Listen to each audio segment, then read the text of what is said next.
দাও, কাপড় ঢাকা দিয়ে দাও। শুভ দৃষ্টি হোক। তোমাদের নিজের নিজের গলার মালা খুলিয়ে আরেকজনকে পরাই দাও। মালা বদলের সময় কোনো মন্ত্র বলবে নাই? কি বলবো না বলবো সেটা আমি দেখবো, ওটা আমাকে শিখা দাও নাই।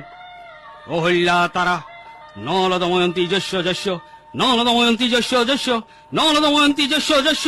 আলু 500, সোয়াবিন 750, মুসুর ডালং 200, আলু 500, সোয়াবিন 750, মুসুর ডালং 200। কি বললেন?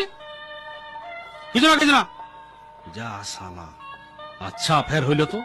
মন্ত্রের খাতার বদলে দোকানের খাতাটা নিয়ে চলে এসেছি। কি হইলো ঠাকুর মশাই, এবার কি করবেন? আর কতক্ষণ কাপড় ঢাকা নিয়ে থাকবে? যতক্ষণ না মন্ত্র খুঁজে পাই। কি বললেন? না মানে মালা বদলার পর একটু ঢাকা নিয়ে থাকতে হয়, নিজেদের একটা আত্ম উপলব্ধির ব্যাপার স্যাপার আছে তো। আচ্ছা, ঠিক আছে, এবার কন্যাকে নিয়ে চলে যাও।